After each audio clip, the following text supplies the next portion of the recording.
Lembre-se de dar o joinha e se inscrever. Isso ajuda muito o canal a crescer e continuar trazendo os audiobooks mais incríveis para você. Seja muito bem-vindo e vamos nos deleitar com os sons da leitura.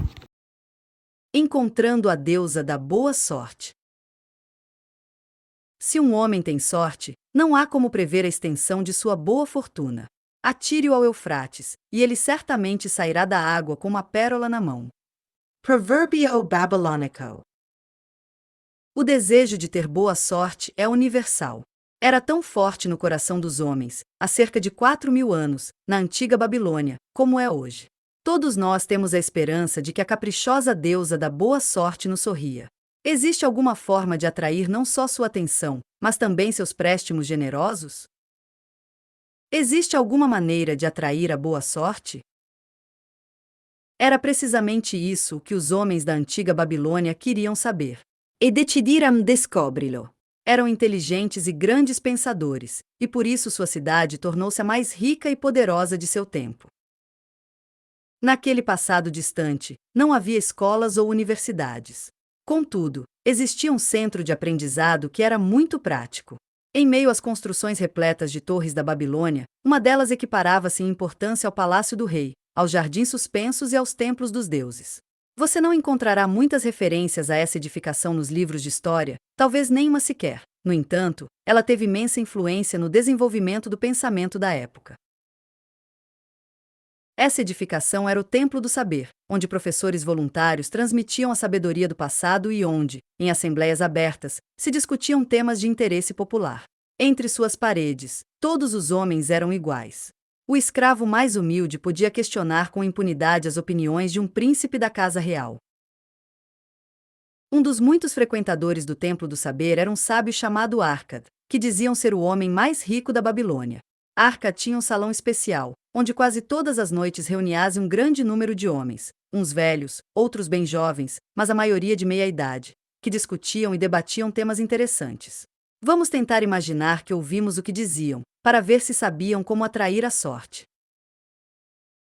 O sol havia acabado de se pôr, como uma grande bola vermelha de fogo, brilhando através da névoa de poeira do deserto, quando Arcade acomodou-se em sua plataforma habitual. Já havia uns 80 homens à sua espera, acomodados sobre seus tapetinhos que se espalhavam pelo chão. Mais homens ainda chegavam. O que discutiremos esta noite? Perguntou Arcade. Depois de uma breve hesitação, um tecelão alto dirigiu-se a ele, levantando-se, como era o costume. Há um assunto que gostaria de ouvir sendo discutido, mas hesito em apresentá-lo, pois tenho medo de que lhes pareça ridículo. Arcade e meus bons amigos. Arcade e os demais insistiram para que prosseguisse, e ele o fez. Hoje, tive sorte, pois encontrei uma bolsa com moedas de ouro. Gostaria muito de continuar a ter sorte. Sentindo que todos têm este mesmo desejo, sugiro um debate sobre como atrair a boa sorte, e, quem sabe, encontremos formas de fazê-la chegar até nós. Este é, de fato, um tema muito interessante, que merece discussão, comentou Arcade. Para alguns homens, a boa sorte é algo fortuito, como um acidente que pode acontecer sem objetivo ou razão. Outros acreditam que a causadora de toda boa fortuna é Ishtar, nossa deusa mais generosa, sempre disposta a recompensar com abundância quem lhe agrada. Então, meus amigos, o que dizem? Vamos tentar descobrir se há algum meio de convencer a boa sorte a visitar cada um de nós? Sim, sim. Queremos ter muita sorte. Responderam alguns de um grupo de ouvintes atentos, cada vez mais numeroso. Então, Arcade continuou. Para dar início à nossa discussão, vamos, a princípio, ouvir aqueles de nós que tiveram experiências como a do tecelão, encontrando ou recebendo, sem esforço próprio, tesouros ou joias valiosas. Seguiu-se uma pausa durante a qual todos olharam ao redor, esperando que alguém respondesse, mas ninguém o fez. E então, alguém? Perguntou Arcade. Portanto, podemos concluir que esse tipo de sorte deve ser realmente raro.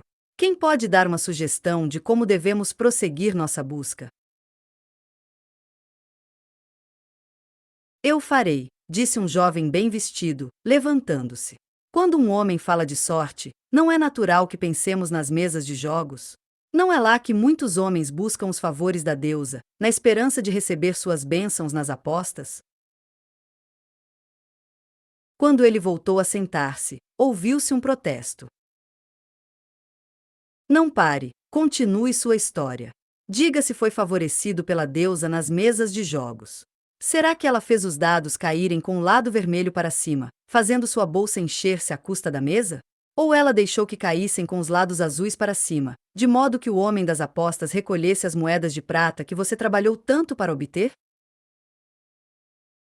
O jovem juntou-se às risadas bem-humoradas, e então, respondeu.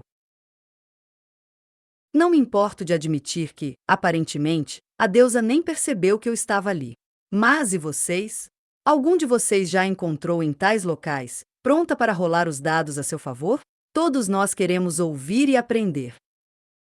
Um bom começo, interrompeu Arcad.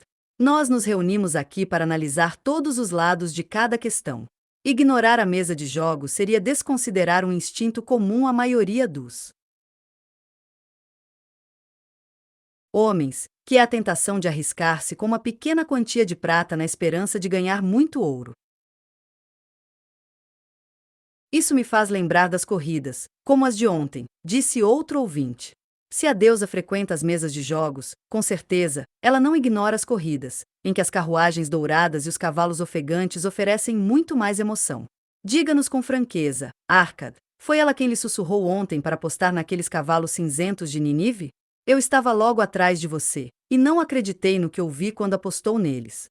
Você sabe tão bem quanto nós que nenhum animal em toda a Síria pode derrotar nossos amados baios em uma corrida justa. Acaso a deusa disse em seu ouvido para apostar nos cinzentos, sabendo que, na última volta, o cavalo preto que corria por dentro tropeçaria e atrapalharia nossos baios, fazendo os cinzentos vencerem a corrida e conquistarem uma vitória não merecida? Arca deu um sorriso indulgente ante o gracejo. Por qual motivo acharíamos que a boa deusa se interessaria tanto pelas apostas de alguém em uma corrida de cavalos? Ele disse. Eu a vejo como uma deusa repleta de amor e dignidade, cujo prazer é ajudar os necessitados e recompensar quem merece. Eu não a procuro nas mesas de jogo ou nas corridas, onde os homens perdem mais ouro do que ganham, mas em lugares onde os feitos dos homens são mais úteis e mais merecedores de recompensa. No cultivo do solo, no comércio honesto, em todas as ocupações humanas, há oportunidades de lucros decorrentes do esforço e das transações realizadas. Talvez nem sempre o homem receba uma recompensa, pois, às vezes, suas decisões podem ser falhas, ou o tempo e os ventos podem frustrar seus esforços. Se for persistente, porém, em geral, pode esperar lucros. Isso ocorre porque as chances de lucro estão sempre a seu favor. Mas, quando um homem joga, a situação se inverte, pois as chances de lucro estão sempre contra ele e a favor do dono da mesa. O jogo está calculado de tal forma que sempre beneficiará o proprietário. É seu ramo de negócios, com o qual ele deseja ter um lucro generoso com base nas apostas feitas. Poucos jogadores percebem como são certos os lucros do dono do jogo e como são incertas as suas próprias chances de ganhar. Analisemos, por exemplo, as apostas feitas nos dados. Cada vez que o dado lançado, apostamos em qual lado cairá para cima. Se for o lado vermelho, o dono da mesa nos paga 4 vezes nossa aposta. Contudo, se qualquer outro dos 5 lados cair para cima, perdemos o que apostamos. Assim, os números mostram que, para cada lançamento, temos 5 chances de perder, mas, como o lado vermelho paga 4 para 1, temos 4 chances de ganhar. Em uma noite de jogo, o mestre pode esperar ter como lucro 1/5 de todas as moedas apostadas. Seria realista esperar ganhar mais do que ocasionalmente, quando sabemos que as chances estão calculadas para que o jogador perca 1/5 de tudo que aposta. No entanto, de vez em quando, há apostadores que ganham grandes quantias, comentou um dos ouvintes. De fato, isso ocorre, continuou Arcad. Admitindo isso, minha questão é: o dinheiro obtido dessa forma traz um valor permanente àqueles que têm tal sorte? Tenho entre meus conhecidos muitos dos homens mais bem-sucedidos da Babilônia, mas não consigo citar um sequer cujo êxito tenha tido início desse modo. Vocês que estão reunidos aqui esta noite conhecem muitos outros cidadãos importantes. Seria interessante saber quantos tiveram nas mesas de jogo o início de sua fortuna. Cada um de vocês poderia falar sobre aqueles que conhecem. O que acham? Depois de um silêncio prolongado, alguém ergueu a mão e arriscou. Sua pergunta inclui os donos das mesas de jogos? Se não conseguir se lembrar de mais ninguém, Arcad respondeu. Como nenhum de vocês conhece alguém assim, falemos da história de cada um aqui. Há neste recinto algum ganhador recorrente que hesitaria em recomendar tal fonte de renda? O desafio foi respondido por uma série de resmungos vindos do fundo da sala, que se espalharam em meio ao riso geral. Parece que não estamos procurando a deusa da boa sorte nos lugares frequentados por ela, continuou Arcad. Assim, exploremos outras possibilidades. Não encontramos a deusa ao acharmos carteiras perdidas, tampouco rondando as mesas de jogos. Quanto às corridas, confesso que perdi nelas mais moedas do que ganhei. Agora, analisemos nossos ofícios e negócios. Ele prosseguiu. Acaso não é natural que, ao fazermos um bom negócio, não achemos que tivemos sorte, mas que apenas obtivemos uma recompensa por nossos esforços? Inclino-me a pensar que talvez estejamos ignorando as dádivas da deusa. Quem sabe ela, de fato, nos ajuda, e não reconhecemos sua generosidade. Quem pode prosseguir com nossa discussão? Um mercador já idoso levantou-se, alisando sua elegante túnica branca. Com vossa permissão, honorável Arcad e meus amigos, faço uma sugestão. Como você disse, Arcad, atribuímos nossos êxitos nos negócios a nosso próprio empenho e à nossa capacidade. Então, por que não analisarmos os sucessos que quase tivemos, mas que nos escaparam, e que teriam sido muito lucrativos? Se houvessem ocorrido de fato, teriam sido exemplos de boa sorte. Não podemos considerá-los como justas recompensas por não terem se concretizado. Com certeza, muitos aqui têm experiências semelhantes para contar. Eis uma sábia reflexão. Aprovou Arcad. Quem, entre vocês, teve a boa sorte a seu alcance, mas deixou que escapasse? Muitas mãos se ergueram, incluindo a do mercador. Arcad fez-lhe sinal para que falasse. Como foi você quem sugeriu esta discussão? Gostaríamos que fosse o primeiro a falar, disse Arcad.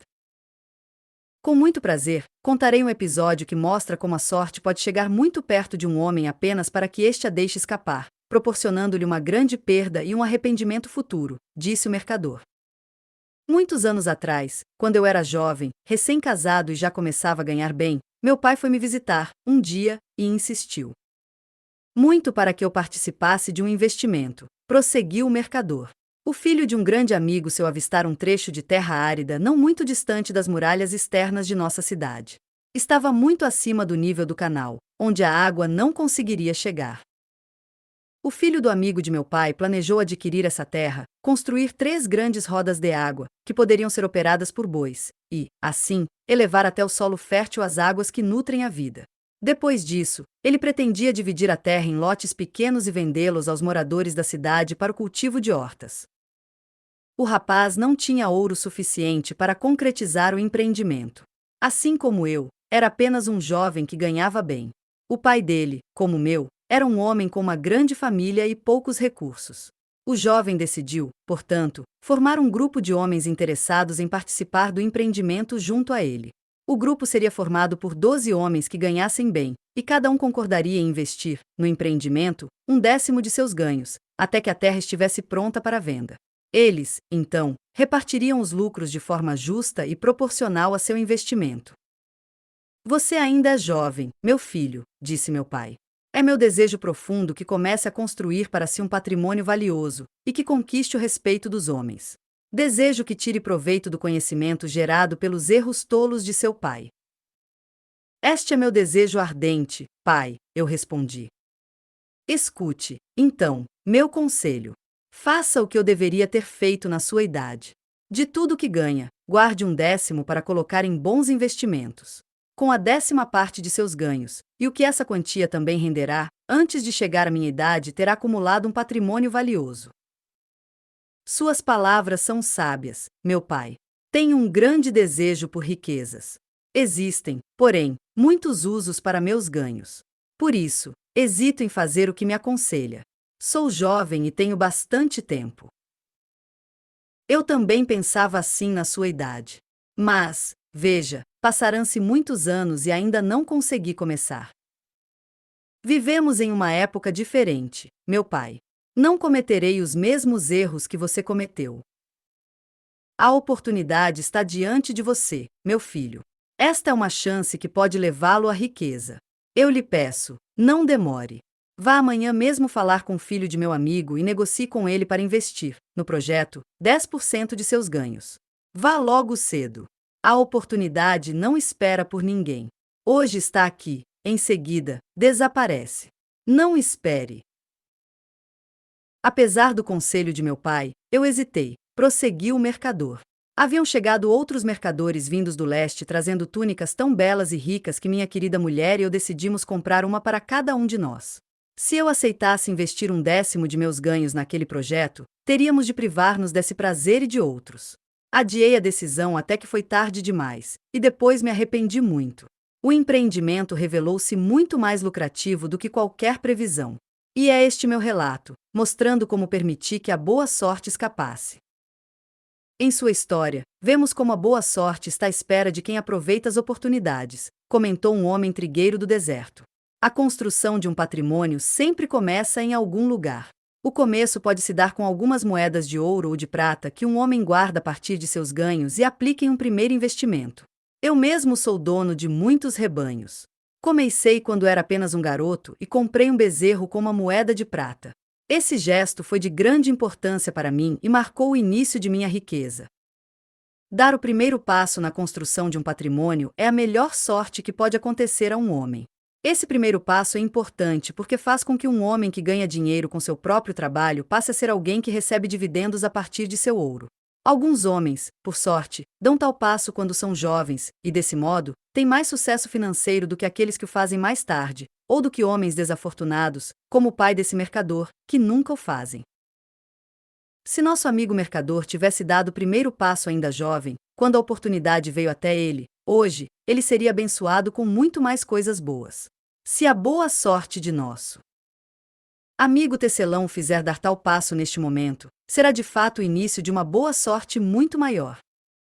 Obrigado. Eu gosto de falar também. Um desconhecido estrangeiro levantou-se. Eu sou sírio. Não falo sua língua muito bem. Quero chamar este amigo, o mercador, de um nome. Talvez vocês não achem educado esse nome, mas quero chamar ele assim. Mas, uma pena, eu não sei a palavra de vocês para isso. Se eu disser em sírio, vocês não vão entender. Portanto, por favor, algum cavalheiro gentil pode dizer o nome certo para chamar um homem que deixa para depois fazer coisas que podem ser boas para ele? Procrastinador, ergueu-se uma voz. É ele! Gritou o sírio movendo as mãos agitado. Ele não aceita a oportunidade quando ela aparece. Ele espera. Ele diz que tem muito trabalho agora. Falar com você depois. A oportunidade, ela não vai esperar por um homem tão lento. Ela acha que, se um homem deseja sorte, ele vai andar depressa.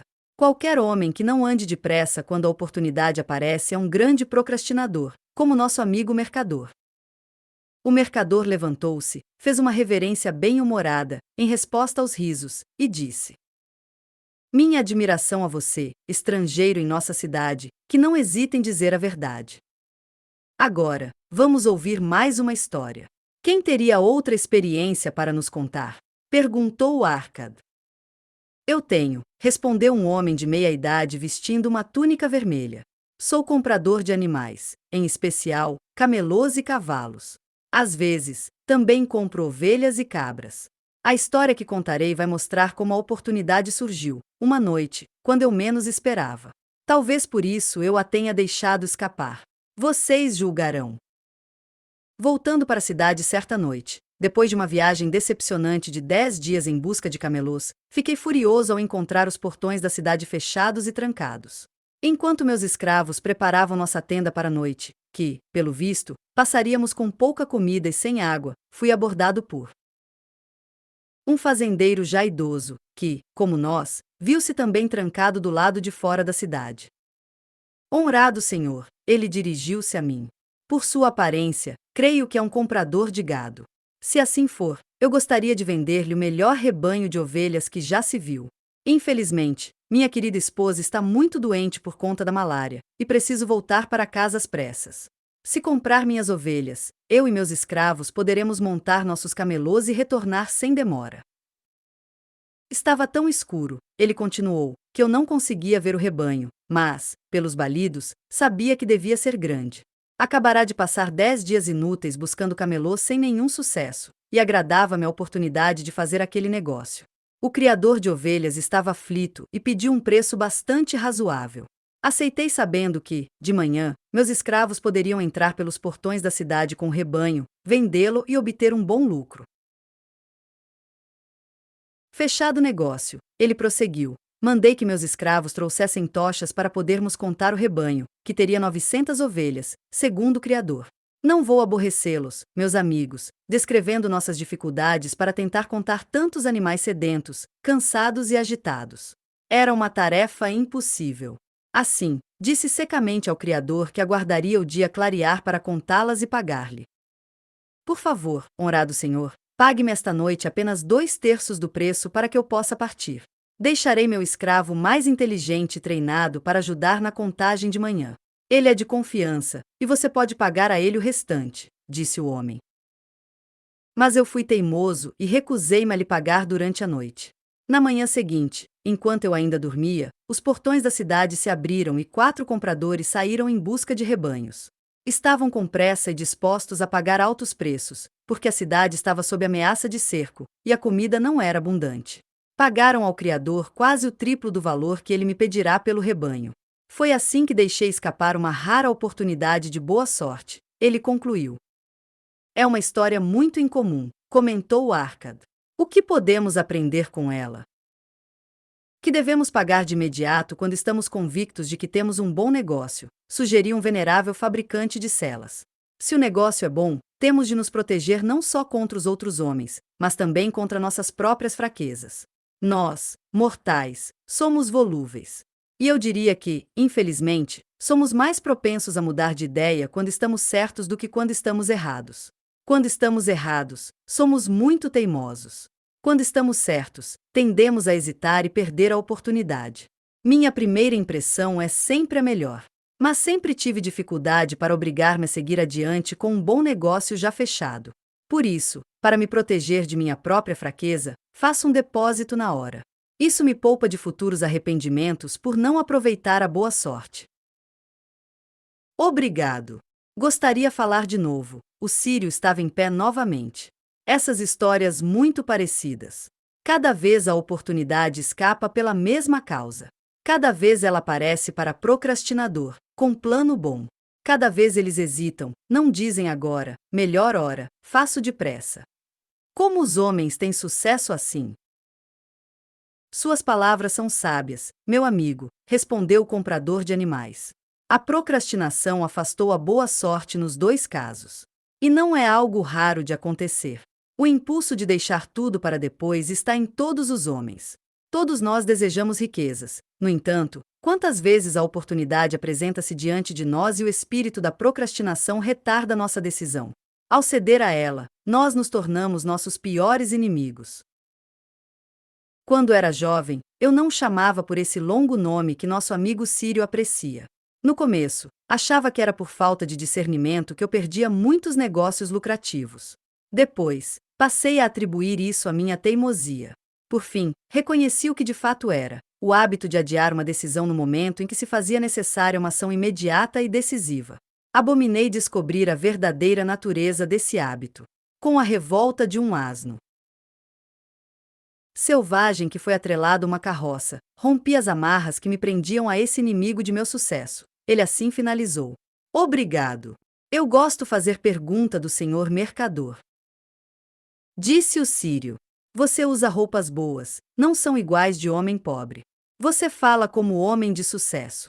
Conte para nós. Você escuta agora quando procrastinação sussurra em seu ouvido? Assim como nosso amigo comprador, também precisei reconhecer e vencer a procrastinação, respondeu o mercador. Para mim, ela demonstrou ser uma inimiga, sempre à espera para frustrar minhas realizações. A história que contei é apenas uma, entre muitas situações semelhantes, que eu poderia contar para mostrar como ela me fez perder oportunidades. Uma vez que seja compreendida, não é difícil vencê-la. Nenhum homem permite, de livre vontade, que um ladrão roube seus depósitos de grãos, assim como não permite que um inimigo lhe tire sua clientela e fique com seus lucros. Uma vez que reconheci que eram esses os atos que meu inimigo cometia, com determinação, eu o derrotei. Assim, todo homem deve dominar o hábito da procrastinação antes de desejar sua parte dos ricos tesouros da Babilônia. Ele fez uma pausa e, então, disse: O que acha, Arcad? Por ser o homem mais rico da Babilônia, muita gente afirma que é o mais sortudo. Você concorda comigo que nenhum homem pode atingir o sucesso pleno até ter eliminado por completo o hábito de procrastinar? É como você diz, concordou Arcad. Durante minha longa vida, testemunhei várias gerações trilhando os caminhos do trabalho, da ciência e do saber que levam ao sucesso. As oportunidades chegaram para todos esses homens. Alguns aproveitaram as suas e seguiram em frente até conseguir satisfazer aos seus maiores desejos, mas a maioria hesitou, perdeu forças e ficou para trás. Arcad voltou-se para o tecelão. Você sugeriu o debate sobre a boa sorte. Diga o que pensa agora sobre o assunto. Agora, vejo a sorte de outra forma. Antes, pensava nela como algo desejável que poderia acontecer a um homem sem o esforço da parte dele. Agora, percebo que não é possível atrair esse tipo de coisa. Em nossa discussão, aprendi que, para atrair a boa sorte, precisamos aproveitar as oportunidades. Assim, no futuro, tentarei tirar o melhor proveito de tais oportunidades quando surgirem. Você entendeu bem as verdades ditas em nossa discussão. Respondeu Arcad. A boa sorte, como vemos, decorre da oportunidade, mas é raro que surja de outro modo. Nosso amigo mercador teria encontrado uma grande sorte se houvesse aproveitado a oportunidade que a boa deusa lhe apresentou. Nosso amigo comprador, do mesmo modo, teria desfrutado de boa sorte caso tivesse fechado a compra do rebanho, vendendo com um bom lucro. Esta nossa discussão teve como objetivo nos levar a descobrir como atrair a boa sorte. Penso que descobrimos o que fazer. As duas histórias mostraram como a boa sorte decorre da oportunidade. Esta é uma verdade que muitas histórias semelhantes de boa sorte, ganha ou perdida, não podem alterar. A verdade é, a boa sorte pode ser atraída quando as oportunidades são aproveitadas. Aqueles que estão prontos para aproveitar ao máximo as oportunidades atraem a atenção da boa deusa. Ela está sempre pronta para ajudar quem lhe agrada. E quem mais lhe agrada são os homens com iniciativa. A iniciativa é o que os levará a alcançar o êxito que desejam, concluiu Arcad. Homens com iniciativa são favorecidos pela deusa da boa sorte. As 5 leis do ouro. Se pudessem escolher entre uma bolsa cheia de ouro e uma placa de argila na qual estivessem gravadas palavras de sabedoria, com qual ficariam? A luz bruxuleante do fogo alimentado com arbustos secos do deserto, as faces queimadas de sol dos ouvintes encheram-se de interesse. O ouro, gritaram em coro os 27 homens que ali estavam. O velho Calabab deu um sorriso indulgente. Prestem atenção, ele prosseguiu, erguendo a mão. Ouçam os cães selvagens ao longe, em meio à noite. Eles uivam e se lamentam porque têm fome. Se os alimentarmos, o que farão? Eles vão brigar e se exibir. Então, vão brigar e se exibir um pouco mais, sem nunca pensarem no dia seguinte. É exatamente assim com os filhos dos homens. Deles uma escolha entre o ouro e a sabedoria, e o que fazem? Ignoram a sabedoria e gastam o ouro. No dia seguinte, lamentam-se porque não têm mais ouro. O ouro está reservado àqueles que conhecem suas leis e agem de acordo com elas. Calabab ajeitou a túnica branca ao redor das pernas magras, pois soprava um vento frio. Vocês me serviram fielmente durante nossa longa viagem, cuidaram bem de meus camelôs, avançaram sem queixas pelas areias quentes do deserto, enfrentaram bravamente os ladrões que queriam roubar minha mercadoria. Em retribuição, vou lhes contar esta noite a história das 5 leis do ouro, e tenho certeza de que vocês nunca ouviram nada igual antes. Escutem com grande atenção minhas palavras, ele prosseguiu, pois, se entenderem seu significado e levarem-nas a sério, terão muito ouro nos dias futuros. Ele fez uma pausa para que os homens refletissem. Acima deles, estrelas brilhantes refugiam nos céus límpidos da Babilônia. Por trás do grupo, erguiam-se tendas desbotadas, presas firmemente por estacas como precaução contra as possíveis tempestades do deserto. Junto às tendas se viam fardos de mercadorias cuidadosamente empilhados e cobertos com peles de animais. Ali perto, os camelôs repousavam deitados na areia, alguns ruminando satisfeitos, outros roncando e produzindo uma rústica dissonância. Você já nos contou muitas histórias boas, Calabab, disse o chefe dos carregadores. Contamos com sua sabedoria para nos guiar amanhã, quando terminará o serviço que prestamos a você. Até agora, só lhes contei minhas aventuras em terras estranhas e distantes, mas nesta noite vou falar sobre a sabedoria de Arcad, um homem muito rico e sábio. Já ouvimos muita coisa sobre ele, reconheceu o chefe dos carregadores, pois foi o homem mais rico que já viveu na Babilônia. Ele foi o homem mais rico porque era mais sábio no uso do ouro do que qualquer homem antes dele já fora. Esta noite, vou lhes falar sobre sua grande sabedoria, assim como me foi contado por Nomazir, seu filho, muitos anos atrás, em Nínive, quando eu era ainda um rapazinho.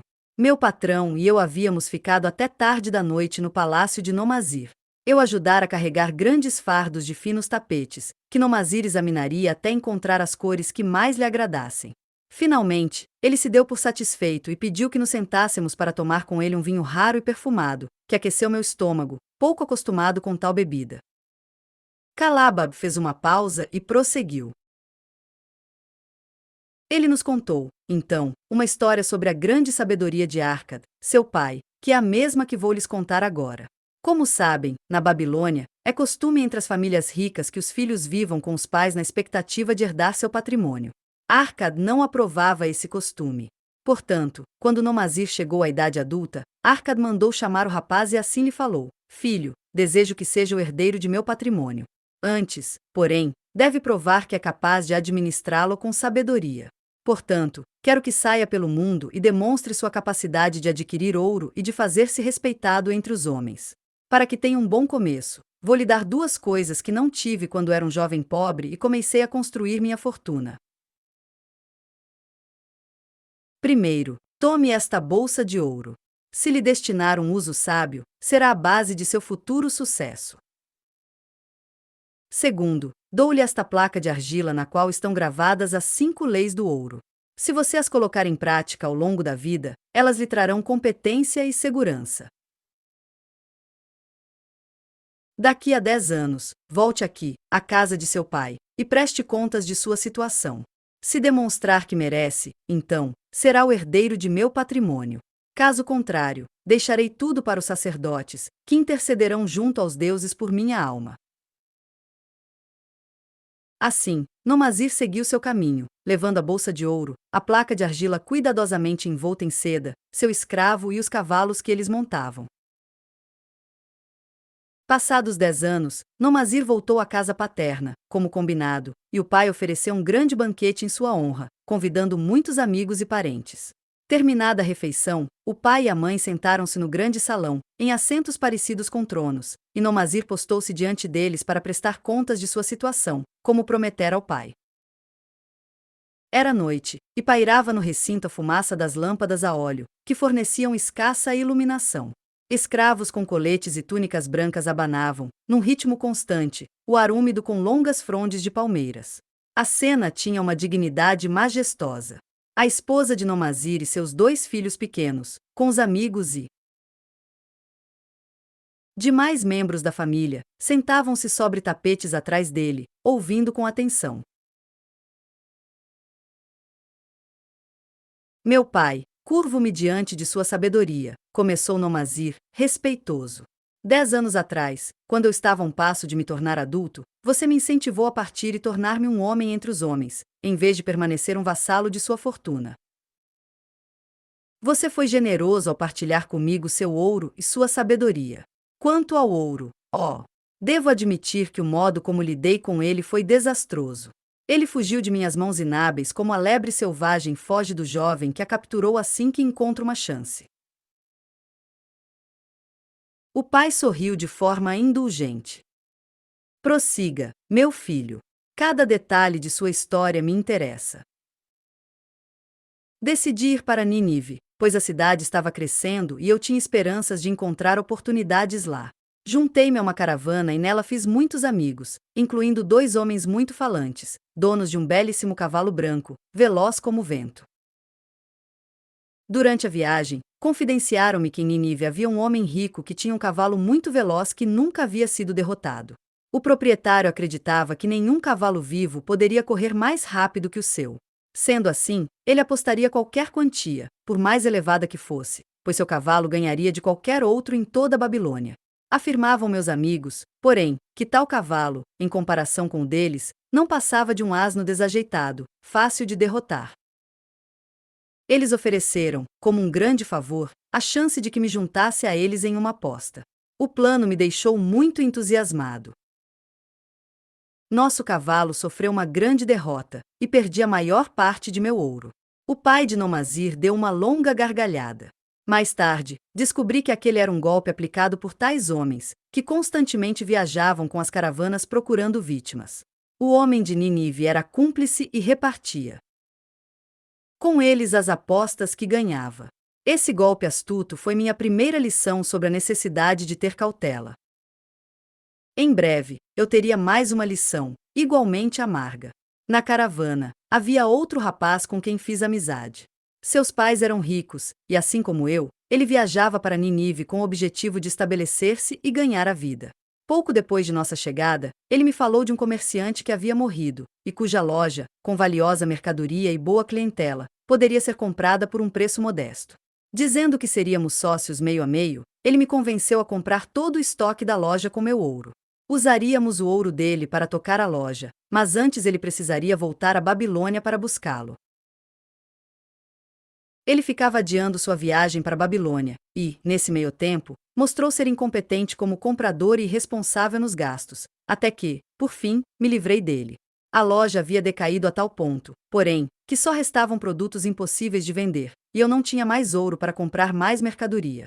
Vendi o que sobrou para um israelita por uma quantia irrisória. Digo-lhe, pai, que os dias que se seguiram foram amargos. Procurei trabalho e não encontrei, pois não tinha ofício nem profissão que me permitissem ganhar dinheiro. Vendi meus cavalos e meu escravo. Vendi as roupas extras para ter comida e um lugar para dormir, e, no entanto, a cada dia, a miséria total se aproximava mais. Naquele momento difícil, pensei na confiança que tinha em mim, meu pai. Você me lançou no mundo para que eu me tornasse um homem, e eu estava determinado a consegui-lo. A mãe do rapaz escondeu o rosto e chorou baixinho. Então, me lembrei da placa que você me deu, na qual havia gravado as 5 leis do ouro. Assim, li com a maior atenção suas sábias palavras e percebi que, se tivesse, primeiro, buscado a sabedoria, não teria perdido meu ouro. Aprendi, de cor, cada uma das leis e decidi que, quando uma vez mais a deusa da boa fortuna sorrisse para mim, eu seria guiado pela sabedoria da idade e não pela inexperiência da juventude. Para benefício de todos vocês que aqui estão nesta noite, vou ler as sábias palavras de meu pai gravadas na placa de argila que ele me deu 10 anos atrás. As 5 leis do ouro. 1, 2, 3, 4, 5. O ouro vem com facilidade, e em quantidade cada vez maior, para qualquer homem que guarde ao menos 1/10 de seus ganhos para criar um patrimônio para seu futuro e o de sua família. O ouro trabalha com diligência e satisfação para o proprietário sábio que encontra para ele um uso lucrativo, multiplicando como se multiplicam os rebanhos no campo. O ouro agarra-se à proteção do proprietário cauteloso que, ao investi-lo, segue os conselhos de homens com experiência no assunto. O ouro foge das mãos do homem que investe em negócios com os quais não tem familiaridade ou que não são aprovados por quem tem experiência em lidar com ele, ou de quem utiliza para finalidades as quais desconhece. O ouro foge do homem que tenta forçá-lo a obter ganhos impossíveis, que segue o conselho sedutor de trapaceiros e golpistas ou que confia sua própria inexperiência e a seus desejos românticos nos investimentos. Essas são as 5 leis do ouro, escritas por meu pai, continuou o rapaz. Digo-lhes que elas são mais valiosas do que o próprio ouro, e mostrarei isso na continuação de minha história. Ele novamente dirigiu-se ao pai. Já contei como a inexperiência me levou à pobreza total e ao desespero. Mas não há mal que dure para sempre. Meu infortúnio terminou quando consegui trabalho como capataz de um grupo de escravos que construía a nova muralha externa da cidade. Colocando em prática a primeira lei do ouro, guardei uma moeda de cobre de meu primeiro pagamento e fui adicionando outras sempre que podia, até ter uma moeda de prata. Foi um processo lento, pois eu precisava de dinheiro para viver. Admito que gastava meu dinheiro de má vontade, pois estava decidido a juntar, em menos de 10 anos, a mesma quantia em ouro que você me dera, pai. Um dia, o mestre dos escravos, de quem eu ficara amigo, me disse: Você é um jovem econômico, que não gasta à toa o que ganha. Tem algum ouro guardado que não esteja rendendo? Sim, respondi. Meu maior desejo é acumular ouro para repor aquele que meu pai me deu e que perdi. É uma ambição louvável, eu lhe garanto. Sabia que o ouro que guardou pode trabalhar para você e render muito mais ouro? Ah, minha experiência foi amarga, pois perdi o ouro de meu pai, e tenho muito medo de que aconteça o mesmo com o meu.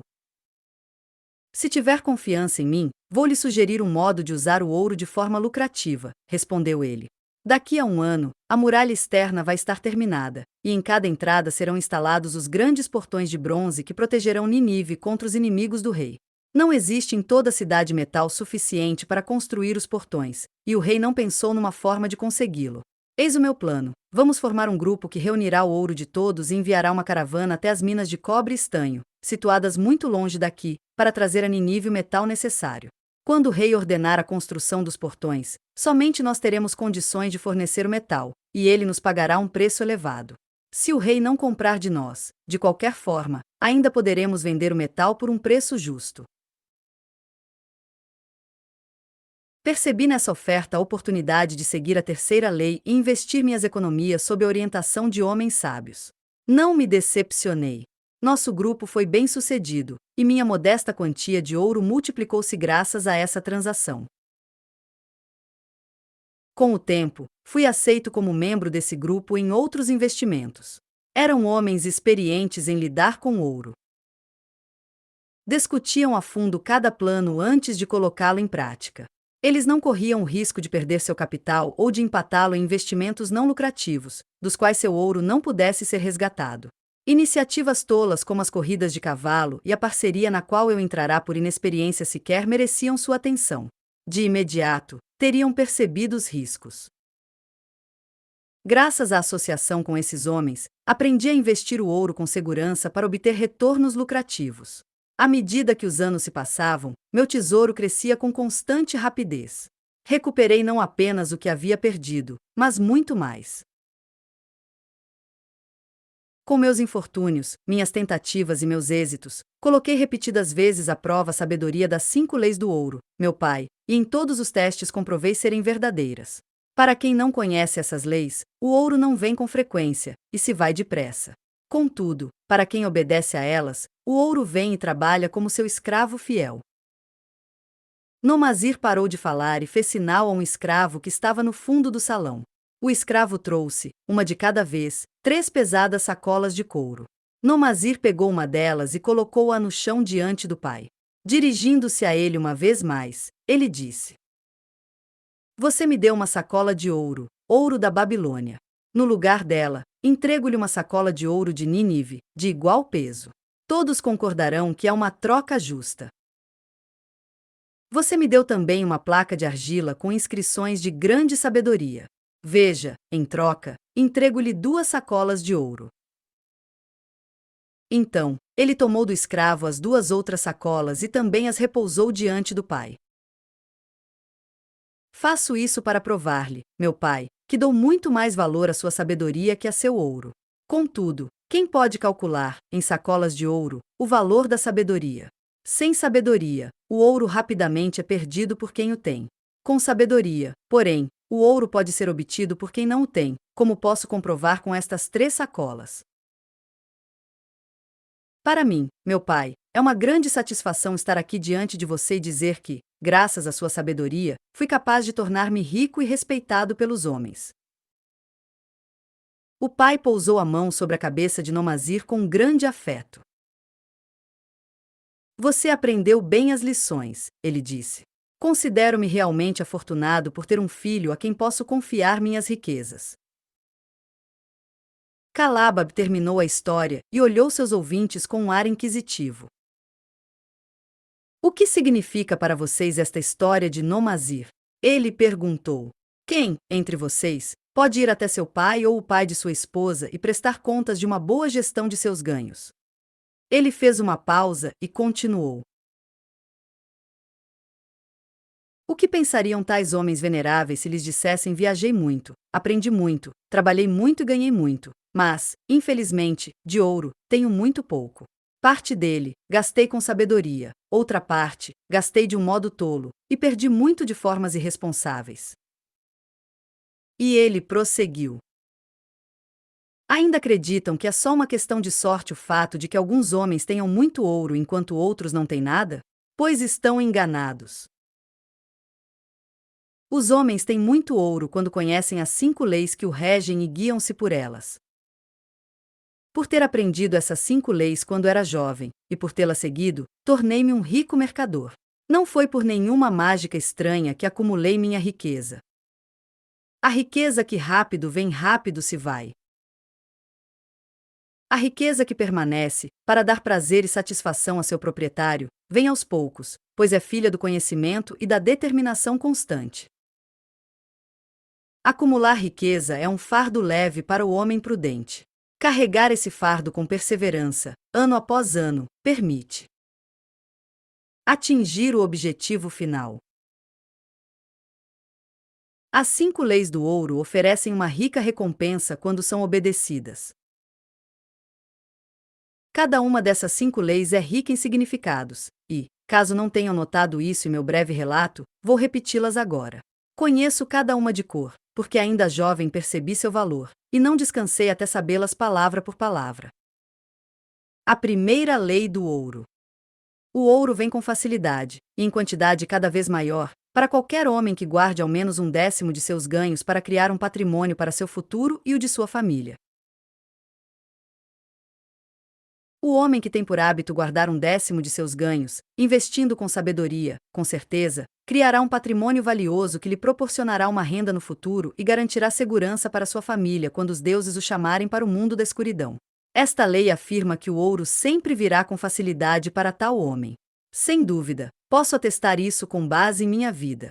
Quanto mais ouro acumulo, mais rapidamente ele vem a mim, e em quantidade cada vez maior. O ouro que guardo rende mais, assim como acontecerá com o de vocês, e seus rendimentos renderão mais, e é assim que funciona a primeira lei. A segunda lei do ouro. O ouro trabalha com diligência e satisfação para o proprietário sábio que encontra para ele um uso lucrativo, multiplicando como se multiplicam os rebanhos no campo. O ouro, de fato, é um trabalhador esforçado. Está sempre ansioso por multiplicar-se quando a oportunidade se apresenta. Para todo homem que tem uma reserva de ouro, surgem oportunidades de uso lucrativo. À medida que os anos passam, seu ouro se multiplica de uma forma surpreendente. A terceira lei do ouro. O ouro agarra-se à proteção do proprietário cauteloso que, ao investi-lo, segue os conselhos de homens com experiência no assunto. O ouro, de fato, agarra-se ao proprietário cauteloso da mesma forma que foge do proprietário incauto. Quem procura o conselho de homens experientes no trato com ouro logo aprende a não colocar em risco seu tesouro e a preservá-lo em segurança e desfrutar com satisfação de seu crescimento constante. A quarta lei do ouro. O ouro foge das mãos do homem que investe em negócios com os quais não tem familiaridade ou que não são aprovados por quem tem experiência em lidar com ele, ou de quem o utiliza para finalidades as quais desconhece. Para o homem que tem ouro, mas não tem experiência em lidar com ele, muitas formas de uso podem parecer lucrativas. Na maior parte das vezes, o risco de perda é grande, e, se analisados por homens sábios, alguns investimentos demonstram pouca possibilidade de lucro. Portanto, o dono do ouro que, apesar de ser inexperiente, Confie em seu próprio julgamento e investe em negócios ou empreendimentos com os quais não tem familiaridade. Muitas vezes, descobre que seu julgamento é imperfeito e paga com seu tesouro por sua inexperiência. Sábio, de fato, é aquele que investe seus tesouros segundo os conselhos de homens experientes no trato do ouro. A quinta lei do ouro. O ouro foge do homem que tenta forçá-lo a obter ganhos impossíveis, que segue o conselho sedutor de trapaceiros e golpistas ou que confia a sua própria inexperiência e a seus desejos românticos nos investimentos. O novo proprietário de ouro sempre recebe propostas extravagantes, empolgantes como um conto de aventuras. Estas parecem atribuir poderes mágicos ao tesouro dele, que aparentemente permitem ganhos impossíveis. Ouçam, porém, os homens sábios, pois eles sabem os riscos que há por trás de qualquer plano para fazer uma grande fortuna súbita. Não se esqueçam dos homens ricos de Nínive, que nunca correm o risco de perder seu capital ou de aplicá-lo em investimentos que não trazem lucros. Calabab prosseguiu. Assim termina minha história das 5 leis do ouro. Ao contá-la a vocês, contei os segredos de meu próprio sucesso. E, no entanto, eles não são segredos, mas verdades que todo homem deve primeiro aprender e depois seguir, caso deseje apartar-se da multidão que, como os cães selvagens, preocupa-se dia após dia com o que irá comer. Amanhã entraremos na Babilônia. Olam. Vejam o fogo que arde eterno sobre o templo de Bel. Já podemos ver a cidade dourada. Amanhã, cada um de vocês terá ouro, o ouro que tão bem receberam por seus fiéis serviços. Daqui a 10 anos, que dirão vocês a respeito desse ouro? Se algum de vocês, seguindo o exemplo de Nomazir e guiado pela sabedoria de Arcad, usar parte desse ouro para dar início a seu patrimônio, daqui a 10 anos, será muito rico e respeitado entre os homens, como filho de Arcad, e isso é algo certo. Nossas ações sábias nos acompanham ao longo da vida para nos servir e nos auxiliar. Da mesma forma, os atos insensatos nos perseguem para atormentar-nos. Infelizmente, eles não podem ser esquecidos.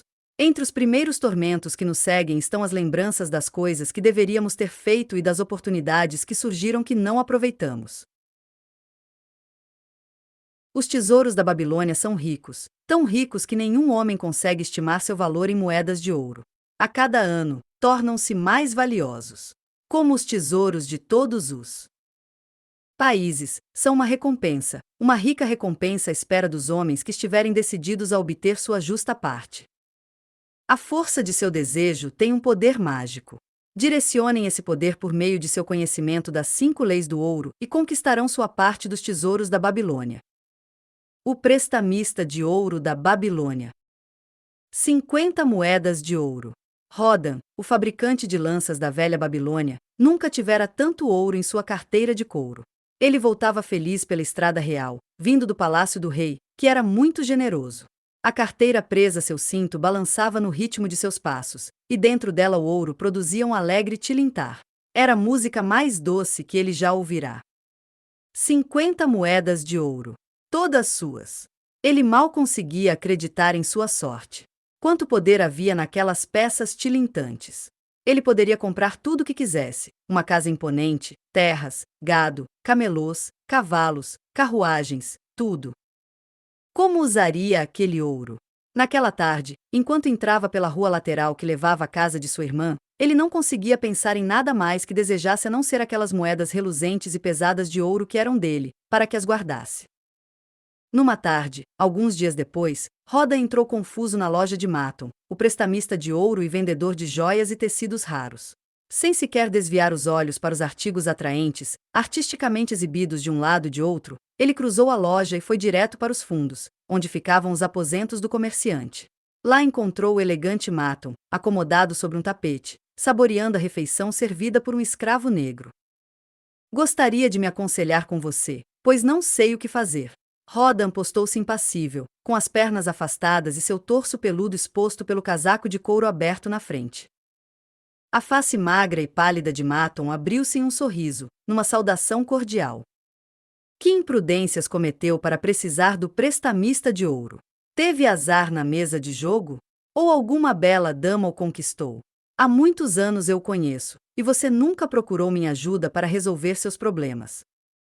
Não, não. Nada disso. Não é ouro que eu quero.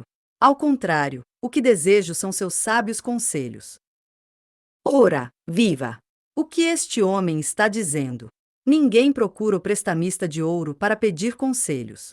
Meus ouvidos devem estar me pregando uma peça. Não. Eles estão ouvindo bem. Como pode ser? Rodan, o fabricante de lanças, é mais astuto do que todo mundo, pois vem falar com Maton não para pedir ouro, mas conselhos. Muitos homens me procuram querendo ouro para pagar por suas tolices, mas meus conselhos eles não querem. E, no entanto, quem melhor para dar conselhos que o prestamista de ouro, a quem os homens recorrem quando estão em apuros? Ele prosseguiu. Você vai cear comigo, Rodan. É meu convidado esta noite. Então, ele se virou para dar ordens ao escravo negro. Ando. Traga um tapete para meu amigo Rodan, o fabricante de lanças, que veio pedir conselhos. Ele é meu convidado de honra. Traga-lhe muita comida e minha maior taça. Escolha o melhor vinho, para que ele tenha grande prazer ao beber. E, voltando-se para Rodan, ele perguntou: Agora, conte-me qual é o seu problema. É o presente do rei. O presente do rei? O rei lhe deu um presente, e ele lhe traz problemas? Que tipo de presente? Por ter gostado muito de um novo modelo de pontas para as lanças da guarda real que lhe apresentei, o rei me presenteou com 50 moedas de ouro, e agora estou muito angustiado. O dia todo sou assediado por pessoas que me pedem para compartilhar com elas o meu ouro. Isso é natural. Há mais pessoas que desejam ouro do que pessoas que o possuem, e elas sempre querem que aquele que o obtém com facilidade dívida-o com elas. Mas você não pode apenas dizer não.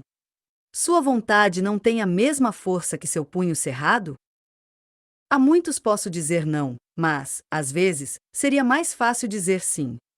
Acha possível recusar o pedido de uma irmã por quem temos profunda devoção? Com certeza, creio que sua própria irmã não gostaria de impedi-lo de desfrutar de sua recompensa. Ela quer o ouro para Araman, seu marido. Minha irmã deseja que Araman se torne um rico mercador e acha que ele nunca teve uma chance. Ela insiste em pedir que eu lhe empreste o ouro, para que Araman se torne um homem próspero e me devolva o dinheiro com juros. Meu amigo, este é um bom tema para discussão, disse Maton. O ouro traz a seu proprietário uma grande responsabilidade e uma nova posição perante os demais homens. Ele traz o medo da perda ou de ser levado por meio de um golpe. Traz uma sensação de poder e de capacidade de fazer o bem. Traz, também, situações em que as boas intenções de seu dono podem criar dificuldades. Já ouviu a história sobre o fazendeiro de Nínive que entendia a linguagem dos animais? Imagino que não, pois não é o tipo de história que os homens contam enquanto forjam o bronze. Conto-lhe porque você deve saber que os atos de tomar emprestado e de emprestar vão além da simples transferência do ouro de um par de mãos a outro. Havia um fazendeiro que podia entender o que os animais diziam entre si. Ele continuou. Ele costumava ficar até tarde no pátio da fazenda só para ouvir o que diziam. Certa noite, ele ouviu o boi queixando-se para o asno e contando como era difícil sua vida. Trabalho puxando o arado de manhã até à noite. Não importa se faz calor ou se minhas pernas estão cansadas, ou se a canga esfola meu pescoço, sou sempre obrigado a trabalhar. Você, ao contrário, é uma criatura usada para o lazer. Vestem-lhe uma manta colorida e você não faz nada além de levar nosso mestre aonde ele quiser ir. Se ele não for a lugar algum, você descansa e come capim verdinho o dia todo. O asno, apesar de seus coices violentos, era um bom sujeito, e sentiu pena do boi. Meu amigo, disse o asno, você trabalha muito, e eu gostaria de aliviar sua sina. Por isso, vou lhe dizer como pode conseguir um dia de descanso. De manhã, quando o escravo vier prendê-lo ao arado, deite-se no chão e comece a mugir, para que ele pense que você está doente e não pode trabalhar. O boi seguiu o conselho do asno e, na manhã seguinte, o escravo veio dizer ao patrão que o animal estava doente e que, por isso, não poderia puxar o arado. Então, prenda o asno ao arado, pois o trabalho na terra não pode parar, disse o fazendeiro. Durante todo o dia, o asno, que só queria ajudar o boi, foi forçado a realizar a tarefa do amigo. Quando a noite caiu e ele foi libertado do arado, estava amargurado, tinha as pernas cansadas, e seu pescoço estava ferido onde a canga o esfolara. O fazendeiro foi até o pátio da fazenda para ouvir o que diziam. O boi começou. Você é um bom amigo. Graças a seu sábio conselho, consegui ter um dia de descanso. Em compensação, eu sou como muitos ingênuos que começam ajudando um amigo e terminam fazendo o serviço dele, retrucou o asno. Daqui em diante, você puxe seu próprio arado, pois ouvi o mestre dizer ao escravo para chamar o açougueiro caso você fique doente de novo. E desejo que o faça, porque você é um sujeito preguiçoso. Depois disso, eles não se falaram mais, e assim terminou essa amizade.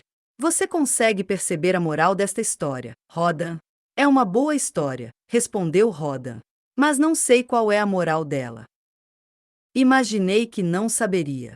Mas existe uma moral, e é bem simples. Se quer ajudar um amigo, ajude de forma que os problemas dele não recaiam sobre você. Eu não havia pensado nisso. É uma moral muito sábia. Não desejo assumir os problemas do marido da minha irmã. Mas, diga-me você, que empresta dinheiro para muita gente, os tomadores de empréstimo costumam devolver o dinheiro?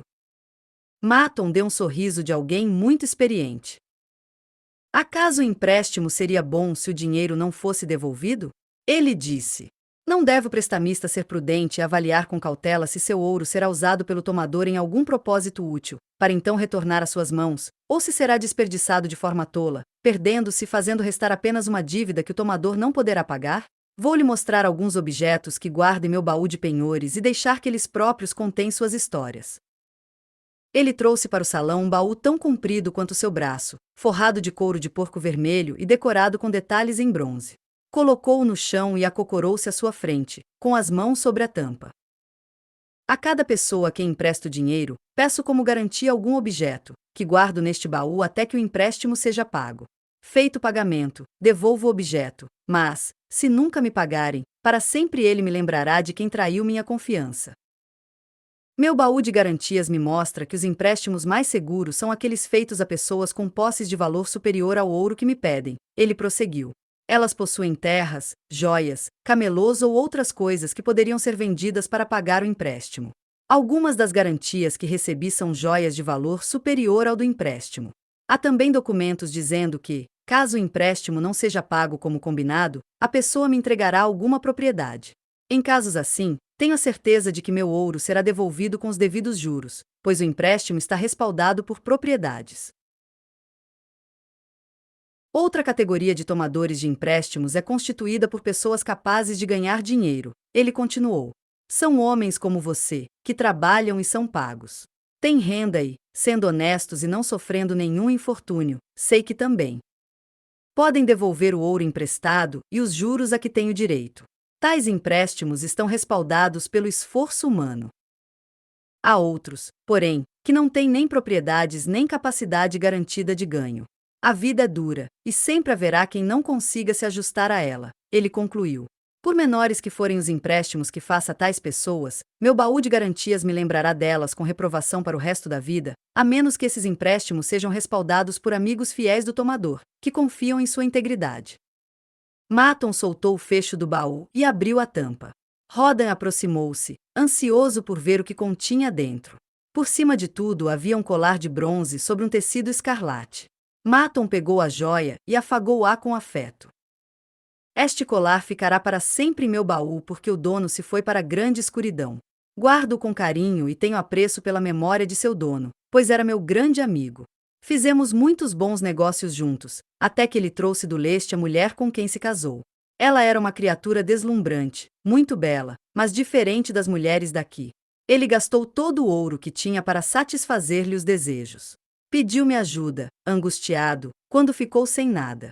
Conversei com ele, dizendo que o ajudaria, uma vez mais, a controlar seus negócios, e ele jurou pelo sinal do grande touro que assim seria. Mas não foi o que aconteceu. Em uma briga, ele desafiou a mulher a cravar-lhe um punhal no coração, e ela assim o fez. E o que aconteceu a ela? Perguntou Rodan. Ah, sim, claro, isto aqui era dela. Ele pegou o tecido escarlate. Possuída por um profundo arrependimento, ela se jogou no Eufrates.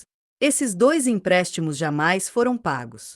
O baú demonstra, Rodan, que pessoas dominadas pelas emoções são um grande risco para quem empresta ouro. Maton fez uma pausa e prosseguiu. Agora, veja, esta é uma história diferente. Ele apanhou um anel de osso de boi entalhado. Isto é de um fazendeiro. Eu compro os tapetes que as mulheres dele tecem. Os gafanhotos atacaram suas lavouras, deixando-os sem ter o que comer. Eu o ajudei e, depois da colheita seguinte, ele me pagou. Mais tarde, ele me procurou de novo e falou sobre estranhas ovelhas de uma terra distante, descritas por um viajante. Tinham um longo pelo, tão fino e macio que os tapetes tecidos com ele seriam os mais belos já vistos na Babilônia. Ele desejava ter um rebanho dessas ovelhas, mas não tinha dinheiro. Assim, emprestei-lhe ouro para fazer a viagem e trazer as cabras. Agora, ele já começou a formar seu rebanho, e, no ano que vem, vou surpreender os senhores da Babilônia com os tapetes mais caros que já tiveram a oportunidade de comprar. Logo devolverei este anel a seu dono. Ele insiste em pagar o empréstimo de imediato. Há pessoas que pegam empréstimos e fazem isso? Indigo Rodden. Se pegam um empréstimo com finalidades rentáveis, é o que acontece. Mas se tomam por conta de suas tolices, alerto para ter cautela se quiser que algum dia o ouro volte para suas mãos. Fale-me sobre esta joia, pediu Rodan ao pegar um pesado bracelete de ouro com incrustações de pedras preciosas que formavam belos desenhos. Você tem interesse nas mulheres, meu bom amigo, provocou Maton. Ainda sou bem mais jovem que você, devolveu Rodan. Sem dúvida, mas desta vez você imagina um romance onde não há. A dona desta peça é uma dama obesa e cheia de rugas, que me enlouquece de tanto falar e não dizer nada. No passado, sua família teve muito dinheiro, eram bons clientes, mas tempos ruins se abateram sobre eles. A dama tem um filho, que ela desejava que fosse mercador. Assim, veio me ver e pegou ouro emprestado para que o rapaz pudesse entrar numa sociedade com o dono de uma caravana de camelôs que vai de cidade em cidade, vendendo em uma o que compra em outra. O tal homem demonstrou ser um patife, pois abandonou o pobre garoto em uma cidade distante, sem dinheiro e sem amigos, partindo de lá enquanto o jovem ainda dormia. Talvez, quando for um homem crescido, o rapaz me pague. Até lá, não receberei juros. Pelo empréstimo, só muita conversa. Mas admito que as pedras preciosas fazem o empréstimo valer a pena. Essa dama lhe pediu algum conselho quanto à prudência de tomar tal empréstimo? Muito pelo contrário. Ela criou para si uma imagem do filho como a de um homem rico e poderoso. Qualquer sugestão em contrário a enfurecia. Uma bela descompostura foi o que ela me passou. Eu sabia do risco que aquele garoto inexperiente correria, mas, como ela me deu a joia como garantia, não pude recusar-lhe o empréstimo. Maton prosseguiu, balançando um pedaço de corda atado com um nó. Isto pertence a Nebatur, o negociante de camelos. Quando deseja comprar uma cáfila que custa mais do que dispõe, Nebatur me traz este nó e eu lhe empresto o que for necessário. Ele é um negociante prudente. Tenho confiança em seu bom julgamento e posso emprestar-lhe com tranquilidade. Muitos outros mercadores da Babilônia contam com minha confiança em virtude de seu comportamento honrado. Suas garantias entram e saem com frequência de minha caixa. Bons mercadores são um patrimônio para nossa cidade, e para mim é lucrativo ajudá-los a manter seus negócios em atividade, para que a Babilônia seja próspera. Maton pegou um besouro entalhado numa turquesa e atirou ao chão com desprezo. Um inseto do Egito. É de um rapaz para quem não faz diferença se algum dia receberei meu ouro de volta ou não. Quando eu o cobro, ele responde: como posso pagar se a má sorte me persegue? Você tem muito mais ouro além desse. Que posso fazer? Esta garantia foi dada pelo pai dele, um homem de poucas posses, mas digno, que precisou empenhar suas terras e seu rebanho para sustentar os negócios do filho. No início, o jovem teve êxito, e em seguida ficou ávido demais por ganhar uma grande fortuna. Mas Fracassaram. por inexperiência, seus Empreendimentos. a juventude é ambiciosa. Os jovens estão dispostos a tomar qualquer atalho para alcançar riqueza e conseguir obter as coisas vezes desejáveis que ela pode trazer. Para enriquecer rapidamente, eles as fazem empréstimos imprudentes. Como são Inexperientes, não conseguem perceber que um débito insolúvel é um poço profundo onde afunda-se depressa e no qual podemos nos debater por muito tempo tentando sair. É um poço de lamentações e remorsos, onde a luz do sol não chega e o sono durante a noite é agitado e infeliz. Mas não desaconselho a tomada de empréstimos. É algo que encorajo. Recomendo o empréstimo se for para uma finalidade sábia. Eu mesmo tive meu primeiro sucesso verdadeiro como comerciante com ouro que tomei emprestado. Contudo, Maton concluiu: o que deve fazer o tomador em tal caso? O jovem está desesperado e não consegue realizar nada. Está desanimado. Não faz nenhum esforço para pagar o empréstimo. Meu coração não deseja privar o pai de suas terras e de seu gado. Você disse muita coisa que me interessa, arriscou-se Rodan. Mas não respondeu à minha questão. Devo emprestar as 50 moedas de ouro ao marido de minha irmã? Elas significam muito para mim. Sua irmã é uma mulher excelente, a quem estimo muito. Se o marido dela viesse me pedir 50 moedas de ouro emprestadas, eu perguntaria com que finalidade ele as usaria. Caso ele respondesse que desejava tornar-se mercador, assim como eu, e vender joias e móveis caros, eu perguntaria que conhecimento você tem sobre o comércio. Sabe onde pode comprar os produtos pelo menor preço? Sabe onde pode vender por preço justo? Ele poderia responder afirmativamente a tais questões? Não, não poderia, admitiu Rodan. Ele tem me ajudado muito a fazer lanças e ajudado um pouco nas vendas. Apenas isso. Então, eu lhe diria que o objetivo dele não é muito sensato. Os mercadores devem aprender seu ofício. Ele tem uma ambição louvável, mas ela não é realista, portanto, eu não lhe emprestaria o ouro. Maton fez uma pausa e continuou. Supondo, porém, que ele pudesse dizer sim, já ajudei muitos mercadores. Sei como viajar para Esmirna e comprar a preço baixo os tapetes que as mulheres tecem. Também conheço muitas pessoas ricas na Babilônia, a quem poderia vendê-los com grande lucro. Então, eu diria seu objetivo é sábio, e sua ambição é louvável. Terei prazer em emprestar-lhe as 50 moedas de ouro se você me der uma garantia de que serão devolvidas. Mas ele diria: não tenho nenhuma garantia a dar, exceto que sou um homem honrado e vou pagar-lhe muito bem pelo empréstimo. Então, eu responderia: cada moeda de ouro é muito valiosa para mim. Se os ladrões roubarem o ouro na viagem para Esmirna ou roubarem os tapetes na volta de lá, você não terá como pagar-me o empréstimo, e meu ouro será perdido. Sabe, Rodan, ele continuou, o ouro é a mercadoria do prestamista de ouro. É fácil emprestá-lo. No entanto, se for emprestado de modo imprudente, será difícil tê-lo de volta. O prestamista sábio não almeja o risco do empreendimento, mas a garantia de um pagamento seguro. Tudo bem ajudar quem está em apuros, prosseguiu ele. Tudo bem ajudar aqueles sobre quem a mão pesada do destino se abateu. Tudo bem ajudar quem está começando, à medida que progride e se torna um cidadão de valor. Mas a ajuda deve ser oferecida de forma sábia, para não corrermos o risco de, como o asno do fazendeiro, assumir o fardo que pertence ao outro. De novo, me afastei de sua pergunta, Rodan, mas ouça minha resposta. Guarde suas 50 moedas de ouro. Aquilo que seu trabalho lhe trouxe, e o que lhe foi dado como recompensa, é somente seu, e homem nenhum pode obrigá-lo a separar-se dele, a menos que seja esse seu desejo. Caso queira emprestá-lo para que possa render mais ouro, faça-o com cautela e em diversos lugares. Não gosto do ouro ocioso, mas gosto menos ainda de grandes riscos. Maton fez uma pausa e perguntou: há quantos anos você trabalha fazendo lanças? Há 3 anos. Quanto já economizou? Fora o presente do rei. 3 moedas de ouro. A cada ano que trabalhou, você privou-se de coisas boas para poder guardar, a partir de seus ganhos, uma moeda de ouro? Exato.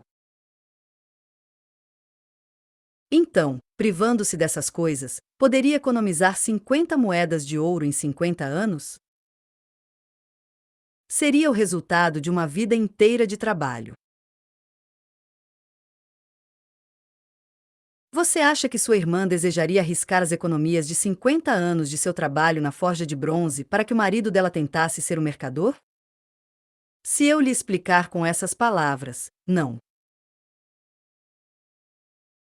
Então, vá até ela e diga: durante 3 anos, trabalhei todos os dias, exceto os dias de jejum, da manhã até a noite, e privei-me de muitas coisas pelas quais ansiava de coração. Para cada ano de trabalho e privação, tenho agora uma moeda de ouro. Você é minha irmã querida, e desejo que seu marido faça negócios que lhe tragam grande prosperidade. Se ele me apresentar um projeto que meu amigo Maton considere sábio e viável, então, com muita satisfação, lhe emprestarei minhas economias de um ano inteiro, para que ele tenha chance de mostrar que pode ser bem-sucedido. Faça isso, e, se ele tiver capacidade para o sucesso, poderá prová-lo. Se fracassar, ficará devendo um valor baixo, que poderá ter a esperança de um dia devolver. Sou prestamista de ouro por ter mais ouro do que necessito em meu próprio negócio. Desejo que meu ouro excedente trabalhe para os outros, e assim, renda mais ouro. Não quero correr o risco de perder meu ouro, pois trabalhei muito e privei-me de muita coisa para guardá-lo. Portanto, não empresto mais qualquer quantia se não tiver a certeza de que estará segura e de que retornará para mim. Tampouco empresto se não estiver convencido de que os rendimentos do empréstimo serão prontamente pagos a mim. Eu lhe contei, Rhodan, alguns dos segredos de meu baú de garantias. Ele prosseguiu. Por meio deles, você pode compreender as fraquezas dos homens e sua inclinação a fazer empréstimos que não têm condições seguras de pagar. Pode perceber quantas vezes as grandes esperanças das pessoas quanto ao que poderiam ganhar caso dispusessem de ouro são apenas falsas esperanças, que elas não têm a capacidade ou a experiência para concretizar. Agora, Rhodan, você tem ouro que deveria colocar para render-lhe ainda mais. Está a ponto de tornar-se um prestamista de ouro como eu. Se souber resguardar seu tesouro, ele lhe proporcionará ganhos generosos, e será uma rica fonte de prazer e lucro pelo resto de sua vida. Contudo, se permitir que lhe escape, será uma fonte constante de pesar e remorsos enquanto sua memória durar. O que você pretende fazer com este ouro que tem em sua carteira? Mantelo seguro. Falou com sabedoria, aprovou Maton. Seu primeiro desejo é ter segurança. Você imagina que, se estiver aos cuidados do marido de sua irmã, seu ouro estará realmente seguro contra possíveis perdas? Receio que não, pois ele não tem sabedoria para guardar o ouro. Então, não se deixe convencer pelo tolo sentimento de que deve confiar seu tesouro a alguma outra pessoa. Se deseja ajudar sua família ou seus amigos, encontre outros modos que não tragam o risco de perder seu tesouro.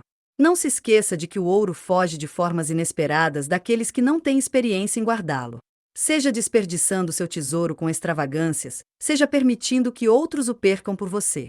Depois da segurança, o que mais deseja quanto a seu tesouro?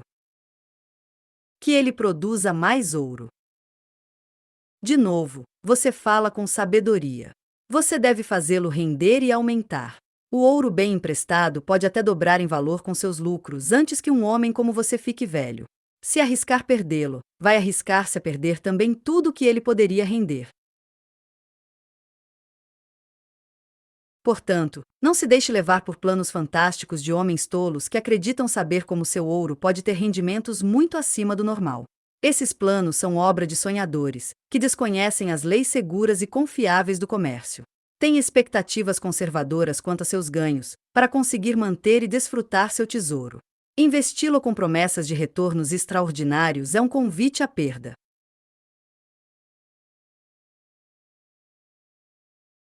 Procure associar-se a homens hábeis e investir em negócios cujo êxito seja garantido, de modo que seu tesouro possa ter bons rendimentos e esteja em segurança graças à sua sabedoria e experiência. Dessa forma, você evitará os dissabores que afetam a maioria dos homens a quem os deuses decidiram confiar o ouro. Quando Rhodan quis agradecer-lhe pelos sábios conselhos, Maton não lhe deu ouvidos, ele apenas disse: o presente do rei lhe trará grande sabedoria. Se deseja manter suas 50 moedas de ouro, deve ser cauteloso. Será tentado por muitos projetos. Receberá muitos conselhos. Aparecerão inúmeras oportunidades de obter grandes lucros. As histórias de minha caixa de garantias devem servir-lhe de alerta. Se for emprestar qualquer moeda de ouro de sua bolsa, assegure-se antes de que ela voltará. Se quiser mais conselhos, venha me ver de novo. Eu os darei de bom grado. Antes de ir embora, leia o que gravei na parte de dentro da tampa de meu baú. É algo que se aplica tanto a quem toma quanto a quem faz um empréstimo. É melhor um pouco de cautela do que um grande arrependimento.